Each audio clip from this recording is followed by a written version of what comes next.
Hello नमस्कार दोस्तों, एक बार फिर से आपका स्वागत है यूपीपीसीएल TU2 की क्लासेस में। मैं इस वीडियो में ट्रांसफार्मर से इंपॉर्टेंट क्वेश्चन डिस्कस करने वाला हूं।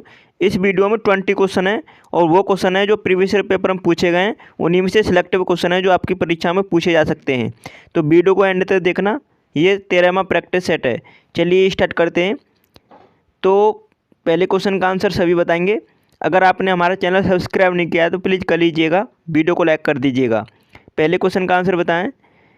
ऑटो ट्रांसफार्मर है, बताना आपको ऑटो ट्रांसफार्मर में होता है।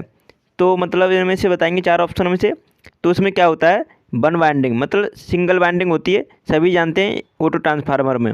तो ये ऑप्शन इसका राइट आंसर है। इसे वोल्टेज रेगुलेटर की तरह यूज किया जाता है और ये UPRVNL JEE एग्जाम में पूछा गया है 2016 में। दूसरे क्वेश्चन का आंसर बताएंगे। Transformer can be connected in, आपको बताना है ट्रांसफार्मर जोड़े जा सकते हैं तो किस प्रकार से जोड़े जा सकते हैं, ये आपको करेक्ट आंसर बताना है। क्या उन्हें सीरीज में जोड़ा जा सकता है? नहीं, उनको केवल पैरेलल में जोड़ा जाता है। सी ऑप्शन इसका राइट आंसर है। तो सी ऑप्शन इसका करेक्ट आंसर हो जाता है। नेक्स्ट क्वेश्चन का आंसर बताएंगे। अगले क्वेश्चन का आंसर बताएंगे। तीसरा क्वेश्चन है, जल्दी से आंसर करें इस क्वेश्चन का। Which of the following part of the transformer consist of small vessel which contain a drying agent, आपको बताना है ट्रांसफार्मर के किस भाग में एक छोटे बर्तन में सुखाने वाला पदार्थ रखा होता है। तो बताओ इनमें से किस में रखा होता है वो। सभी राइट आंसर बताएंगे। क्या वो कंजर्वेटर में रखा रहता है? नहीं, वो रखा रहता है ब्रीदर में। तो आपको राइट आंसर करना है इस क्वेश्चन का बी ऑप्शन। अच्छा, वो क्या होता है? वो एक सिल्का जेल होता है। उसका अगर वो फ्रेश है तो उसका कलर होता है किस टाइप का? ब्लू कलर का। और जैसे ही उसमें अगर मॉइस्चर आ जाता है या कुछ दिन यूज कर लेते हैं तो उसका कलर कैसा हो जाता है? उसका कलर हो जाता है पिंक। तो ये आपको ध्यान रखना है क्योंकि परीक्षा में इस तरह से पूछा जाता है आपके परीक्षा में। और ये ब्रीदर में रखा जाता है, तो इसे ध्यान रखेंगे। ठीक है, अब नेक्स्ट क्वेश्चन का आंसर बताएंगे। चौथे क्वेश्चन का सभी आंसर करें। What is the efficiency of transformer compared with that of electrical motor of the same power, आपको बताना है समान पावर की विद्युत मोटर की तुलना में ट्रांसफार्मर की इफिशिएंसी क्या होगी, दक्षता क्या होगी। राइट आंसर बताएं। तो आप सभी को पता होना चाहिए ट्रांसफार्मर एक स्टैटिक मशीन है जबकि मोटर क्या है? एक डायनामिकली मशीन है। मतलब ये रोटेटिंग पार्ट होता है मशीन, मतलब विद्युत मोटर में। तो उसमें एक्स्ट्रा लॉसेस होती हैं, घर्षण लॉसेस होती हैं, तो उस कारण से उसकी इफिशिएंसी लो होती है। और ट्रांसफार्मर एक स्टैटिक मशीन है इसलिए उसकी इफिशिएंसी हाई होती है। तो इसका राइट आंसर क्या करेंगे? Much higher. तो राइट आंसर है इस क्वेश्चन का डी ऑप्शन। बहुत ज़्यादा होती है, ध्यान रखेंगे, डी ऑप्शन इसका राइट आंसर है। तो ये आपको ध्यान रखना चाहिए। अगले क्वेश्चन का आंसर बताएंगे। पाँचवा क्वेश्चन है, विच of the following transformer is smallest, तो आपको बताना है निम्नलिखित में से कौन सा परिवर्तक सबसे छोटा है।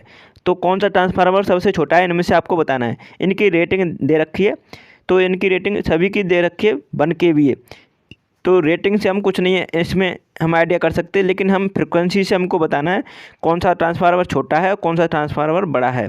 तो ये इसका राइट आंसर सभी बताएं। तो इसका राइट आंसर करेंगे सभी 1 kVA और 600 हर्ट्ज वाला ट्रांसफार्मर सबसे छोटा होगा। तो राइट आंसर है इस क्वेश्चन का डी ऑप्शन। अब आपको बता दूं मैं, अगर आपको छोटा और बड़ा में फ़र्क करना है तो उसमें क्या देखना है आपको? फ्रिक्वेंसी को। अगर उनकी KVA रेटिंग सेम दे रखी है तब।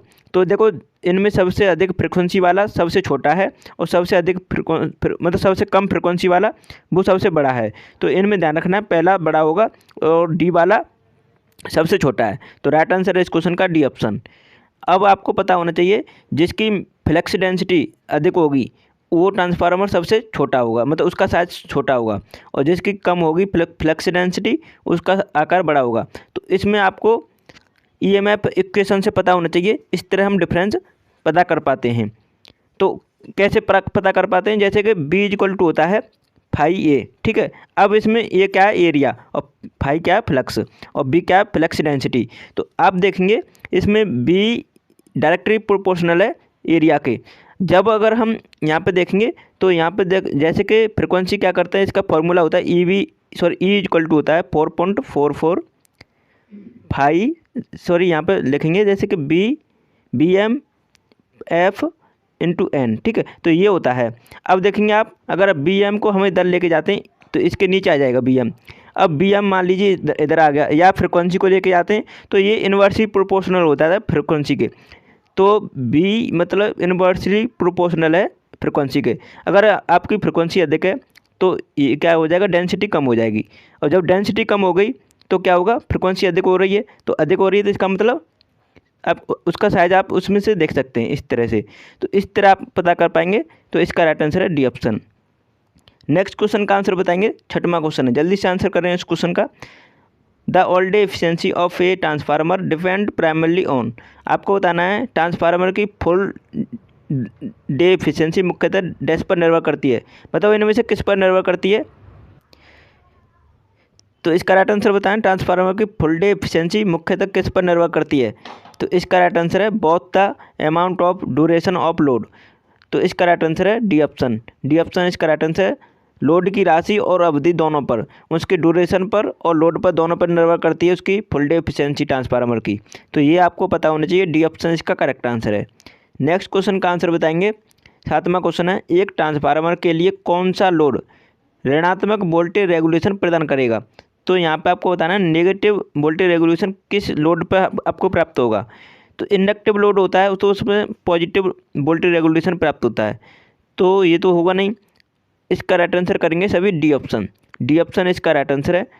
धारित्र लोड, ठीक है, धारिता लोड होता है, कैपेसिटिव लोड। तो डी ऑप्शन इसका राइट आंसर है। इसी में आपको नेगेटिव वोल्टेज रेगुलेशन देखने को मिलेगा क्योंकि पावर फैक्टर होगा लीडिंग। अगले क्वेश्चन का आंसर बताएंगे, आठवां क्वेश्चन है, जल्दी से आंसर करें। Which machine is protected by Buchholz relay. आपको बताना है कौन सी इनमें से मशीन है जो बुखोल्ज रिले के द्वारा प्रोटेक्टिव होती है। तो उसकी सुरक्षा किस मतलब बुखोल्ज रिले के द्वारा सुरक्षा किस मशीन को प्रोवाइड की जाती है, ये आपको बताना है। देखो कई परीक्षा में पूछा गया है, यूपीपीसीएल में, यूपीआरवीएनएल में, और यहाँ पे देखें डीएमआरसी में, एमपीकेवीएल में पूछा गया है, कोल इंडिया लिमिटेड में पूछा गया है। कई परीक्षा में पूछा गया है और ये जेईई एग्जाम में पूछा गया क्वेश्चन है। तो इसका राइट आंसर है ट्रांसफार्मर। ट्रांसफार्मर को प्रोटेक्शन दी जाती है बुखोल्ज रिले के द्वारा। तो राइट आंसर है इस क्वेश्चन का बी ऑप्शन। बुखोल्ज रिले किस टाइप के रिले, गैस एक्चुएटेड रिले। तो इसका राइट आंसर हो जाता है बी ऑप्शन। अब नेक्स्ट क्वेश्चन का आंसर बताएंगे, नौवें क्वेश्चन का आंसर बताएं सभी।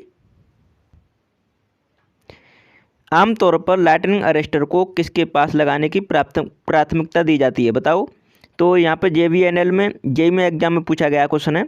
तो लाइटनिंग अरेस्टर को हमेशा ट्रांसफार्मर के पास लगाने की प्राथमिकता दी जाती है। तो इसका राइट आंसर है ए ऑप्शन। ध्यान रखेंगे, इंपॉर्टेंट क्वेश्चन है। 10वें क्वेश्चन का आंसर करें सभी स्टूडेंट जल्दी से। Which quantity is preferred as a reference vector to draw a phasor diagram in a series circuit. तो आपको इसमें ध्यान देना है कि जब फेजर डायग्राम हम ड्रॉ करते हैं तो उसमें किसको रेफरेंस लेके हम करते हैं उसे। तो यहाँ पर पूछा है सीरीज सर्किट के लिए, तो सीरीज सर्किट के लिए करते हैं हम करंट को रेफरेंस लेते हैं। तो राइट आंसर करेंगे सभी। इसमें देखो ये नहीं ध्यान देना, धारा लिखा है, ठीक है, धारा, विद्युत धारा को ध्यान में देते हैं सीरीज सर्किट में। तो राइट आंसर है बी ऑप्शन। रेफरेंस किसको लेंगे, फेजर डायग्राम ड्रॉ करते समय तो करंट को। अगर आपको पैरेलल सर्किट बोला होता तो पैरेलल सर्किट में क्या होता है, वोल्टेज सेम होता है, इसलिए वोल्टेज को हम रेफरेंस से लेते हैं उसमें। पैरेलल सर्किट की बात है तो इसमें ध्यान रखना है, करंट मतलब सीरीज सर्किट में क्या है, करंट सेम होती है, इसलिए हम करंट को रेफरेंस लेते हैं। तो इसका राइट आंसर है बी ऑप्शन। 11वें क्वेश्चन का आंसर करेंगे, open circuit test on a transformer give. आपको बताना है ट्रांसफार्मर में खुला परपथ मतलब आपको बताना है मतलब ओपन सर्किट टेस्ट जो किया जाता है ट्रांसफार्मर पर तो क्या देता है आपको। तो इसमें से राइट आंसर करेंगे सभी। कोर लॉसेस को पता करते हैं ओपन सर्किट टेस्ट, ठीक है, ट्रांसफार्मर के ऊपर। और अगर शॉर्ट सर्किट टेस्ट करते हैं तो उसमें कॉपर लॉसेस ज्ञात करते हैं। तो इसका राइट आंसर है बी ऑप्शन। कोर लॉस ज्ञात करेंगे जब ओपन सर्किट टेस्ट हम करेंगे ट्रांसफार्मर के ऊपर। तो सी ऑप्शन इसका राइट आंसर हो जाता है। अब नेक्स्ट क्वेश्चन का आंसर बताएंगे, 12वां क्वेश्चन है, the transformer core lamination are insulated from each other by. आपको बताना है ट्रांसफार्मर कोर का लेमिनेशन एक दूसरे से विद्युत रोधी होता है। तो आपको बताना है डीएमआरसी जेई में एग्जाम में पूछा गया है, तो किसके द्वारा विद्युत रोधी होते हैं। तो इसका राइट आंसर है thin coated of varnish. Varnish की पतली परत के द्वारा मतलब वो इंसुलेटेड होते हैं। तो राइट आंसर है इस क्वेश्चन का डी ऑप्शन। इंपॉर्टेंट क्वेश्चन है। अच्छा, हम थिन कोटेड ऑफ वार्निश क्यों करते हैं? हम लेवलेशन इसलिए प्रोवाइड करते हैं कि एडी करेंट लॉसेस हैं वो कम हो जाएं ट्रांसफार्मर में, तो ये आपको पता होना चाहिए। अब नेक्स्ट क्वेश्चन का आंसर बताएंगे। 13वां क्वेश्चन है, CRGO lamination in a transformer use to minimize. आपको बताना है CRGO का यूज करते हैं हम जो ट्रांसफार्मर, किसको लिमिटेशन मतलब सॉरी यहाँ पे किसको मिनिमाइज करते हैं हम, तो आपको बताना है जल्दी से। तो इसका राइट आंसर है both eddy current and hysteresis losses. तो राइट आंसर है इस क्वेश्चन का डी ऑप्शन। दोनों लॉसेस को हम कम करने के लिए CRGO का यूज करते हैं ट्रांसफार्मर में। तो राइट आंसर है इस क्वेश्चन का डी ऑप्शन। अब नेक्स्ट क्वेश्चन का आंसर बताएंगे। 14वां क्वेश्चन है, जल्दी से आंसर करें इस क्वेश्चन का। ट्रांसफार्मर में कोर को लेमिनेट किसे कम करने के लिए किया जाता है? जैसा कि आपको मैं पहले ही बता चुका हूँ, लेमिनेशन इसलिए करते हैं ट्रांसफार्मर में कि उसमें एडी करंट लॉसेस को कम करते हैं। तो इसमें देखो यहाँ पे एन की जगह भंवर धारा ना रखेंगे, ठीक है, भंवर धारा हानि। तो इसका राइट आंसर है बी ऑप्शन। सभी समझ गए होंगे स्टूडेंट, बी ऑप्शन इसका करेक्ट आंसर है। अब नेक्स्ट क्वेश्चन का आंसर बताएंगे। 15वां क्वेश्चन है, जल्दी से आंसर करो। Transformer use for AC welding set is. आपको बताना है AC वेल्डिंग ट्रांसफार्मर का प्रकार है। इनमें से बताओ कौन से टाइप का यूज करते हैं हम ट्रांसफार्मर AC वेल्डिंग के लिए। SSCJE एग्जाम में पूछा गया है, UJBNL में पूछा गया है। तो राइट आंसर है इस क्वेश्चन का स्टेप डाउन ट्रांसफार्मर, क्योंकि हमें उसमें क्या है, वोल्टेज तो हमें कम चाहिए होती है और करंट हाई चाहिए। करंट हाई उसी में मिलेगी जो ट्रांसफार्मर वोल्टेज को कम करेगा और करंट को हाई करेगा, तो वो है step down transformer. Step down transformer का कार्य क्या है कि ये वोल्टेज को कम करता है और करंट को हाई करता है। तो राइट आंसर है इस क्वेश्चन का सी ऑप्शन। अब नेक्स्ट क्वेश्चन का आंसर बताएंगे। 16वां क्वेश्चन है, जल्दी से आंसर करो सभी। Which test on transformer provides information about regulation efficiency and heating under load condition. आपको बताना है कौन सा टेस्ट है जो ट्रांसफार्मर के ऊपर करते हैं और वो हमको किसकी इन्फॉर्मेशन देता है, रेगुलेशन, एफिशिएंसी और हीटिंग की हमें इन्फॉर्मेशन प्रोवाइड करता है। वो कौन सा टेस्ट है इनमें से आपको बताना है, जल्दी से आंसर करें।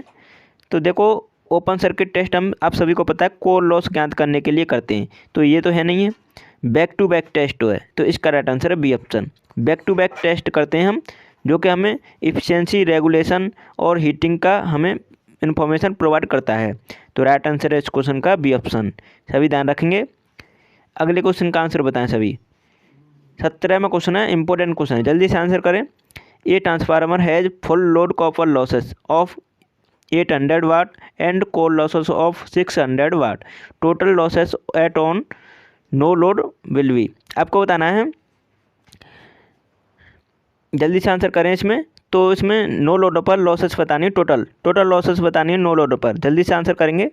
जब आपको कॉपर लॉसेस दे रखी हैं 800 वाट और कोर लॉसेस दे रखी हैं 600 वाट, तो आपको टोटल लॉस बता देंगे मतलब नो लोड पर। जल्दी से आंसर करेंगे। UJBNL में पूछा गया है, तो आप सभी को पता होना चाहिए जब नो लोड पर पूछा जा रहा है तो उसमें क्या करेंगे कि उसमें कॉपर लॉसेस आपकी शून्य होंगी, 0 होंगी और ओनली उसमें कोर लॉसेस प्रेजेंट होंगी। तो कोर लॉसेस आपकी दे रखी 600 वाट और 600 वाट आपकी टोटल लॉसेस हो गई, क्योंकि टोटल लॉस जब निकालते हैं तो टोटल T हम निकालते हैं copper losses plus iron losses. तो आयरन लॉसेस आपकी मतलब प्रेजेंट हैं लेकिन कॉपर लॉसेस आपकी 0 हैं, तो आपका राइट आंसर है 600। तो 600 वाट इसका राइट आंसर होगा जो कि सी ऑप्शन में दे रखा है। इस तरह आप इसे इजीली सॉल्व कर सकते हैं। अब नेक्स्ट क्वेश्चन का आंसर बताएंगे। 18वां क्वेश्चन है, efficiency of a power transformer under no load condition is approximately. जल्दी से आंसर करें। नो लोड की स्थिति में पावर ट्रांसफार्मर की दक्षता लगभग होती है। तो बताओ नो लोड की स्थिति में कितनी दक्षता होगी ट्रांसफार्मर की, इफिशिएंसी कितनी होगी, जल्दी से आंसर करें। तो आप सभी समझते होंगे जब लोड ही कनेक्ट नहीं है उसमें, तो उसका जब लोड कनेक्ट नहीं है तो उसको किसको मतलब अपनी पावर प्रोवाइड कर रहा है, किसी को भी नहीं, क्योंकि उसके सेकेंडरी साइड में कोई लोड कनेक्ट नहीं है। तो इसका मतलब वो 0 आउटपुट दे रहा है। अब 0 आउटपुट दे रहा है तो आप सभी जानते हैं इफिशिएंसी ईटा इक्वल टू क्या होता है, आउटपुट पावर, ठीक है, output power upon input power, ये रेशियो होता है, ये सभी जानते हैं। जब आउटपुट 0 हो गया तो इनपुट से डिवाइड करेंगे तो 0 ही आएगा ना, तो 0 एफिशिएंसी होगी। इसका मतलब नन ऑफ दी एबव। तो राइट आंसर है इसका डी ऑप्शन, इनमें से कोई नहीं, कोई राइट आंसर नहीं है, तो डी ऑप्शन इसका राइट आंसर है, क्योंकि इसका शून्य एफिशिएंसी होगी, ये आप सभी को पता होना चाहिए। मैं आपको वो लेवल के क्वेश्चन करा रहा हूँ जो जेईई एग्जाम में पूछे जाते हैं, जेईई और एई एग्जाम में पूछे जाते हैं, असिस्टेंट इंजीनियर और जूनियर इंजीनियर। ये आपका आईटीआई लेवल का एग्जाम है, तो आप ये मत समझिएगा आपकी परीक्षा में ट्विस्ट डालने के लिए इसी टाइप के क्वेश्चन पूछे जाते हैं, जो आईटीआई वाले स्टूडेंट इन टाइप के क्वेश्चन को जल्दी पढ़ते नहीं हैं। तो मैं आपको बता रहा हूँ, अगर आप इस टाइप से क्वेश्चन पढ़ के जाएंगे तो आप उन सभी से अलग रहेंगे, जो आप उनमें से मतलब आईटीआई वाले स्टूडेंट स्कोर करते हैं, उनसे आप अधिक स्कोर करेंगे अपने एग्जाम में। तो इस टाइप के क्वेश्चन की ज़्यादा से ज़्यादा प्रैक्टिस करें हमारे साथ मिलकर। 19वें क्वेश्चन का आंसर बताएंगे। Power transformer are design to have maximum efficiency at. आपको बताना है पावर ट्रांसफार्मर को कितनी अधिकतम दक्षता के लिए तैयार किया जाता है। बताओ कितनी दक्षता के लिए तैयार करते हैं उसे। तो इसका राइट आंसर होगा नियरली फुल लोडेड। तो ए ऑप्शन इसका राइट आंसर है। इंपॉर्टेंट क्वेश्चन है, ध्यान रखेंगे सभी स्टूडेंट, ठीक है। और आपको बता दूं, अगर डिस्ट्रीब्यूशन ट्रांसफार्मर की बात करता, यहाँ पे बोला है पावर ट्रांसफार्मर, ठीक है। अगर इसी की जगह पे होता डिस्ट्रीब्यूशन ट्रांसफार्मर, तो उसे हम किसके लिए डिज़ाइन करते हैं, तो उसको हम करते हैं 50% फुल लोडेड के। तो इसे भी ध्यान रखना, ठीक है, ये आपको पता होना चाहिए। 20वें क्वेश्चन का आंसर करें जल्दी से। The power transformer is a constant. आपको बताना पावर ट्रांसफार्मर एक स्थायी क्या है। तो पावर ट्रांसफार्मर में क्या स्थायी होता है, ये आपको राइट आंसर करना है। तो उसमें होता है मेन फ्लेक्स डिवाइस, ये मेन फ्लेक्स डिवाइस होता है, ठीक है। तो राइट आंसर है इस क्वेश्चन का डी ऑप्शन। डी ऑप्शन इसका राइट आंसर हो जाता है। आशा करता हूँ आपको समझ में आया होगा। तो आप सभी ने अभी तक हमारा चैनल सब्सक्राइब नहीं किया है तो प्लीज़ कर लीजिएगा, वीडियो को लाइक कर दीजिएगा, शेयर कर दीजिएगा। और मैंने जो अब तक वीडियो प्रोवाइड किए हैं वो आपने नहीं देखे हैं, तो इसका लिंक आपको मैंने इसी वीडियो को डिस्क्रिप्शन में दे दिया लिंक, आप ज़रूर देखिएगा। वहाँ से प्लेलिस्ट में आपको टॉपिक वाइज सब मतलब इसी तरह मैंने जनरेटर से, सिंगल फेज इंडक्शन मोटर से, और आपको मैंने डीसी मोटर से सभी क्वेश्चन कराए हैं। जो आपने नहीं देखे हैं तो उन्हें भी ज़रूर देख के जाइएगा। तो चलिए वीडियो को यहीं समाप्त करते हैं। Thanks for watching my video.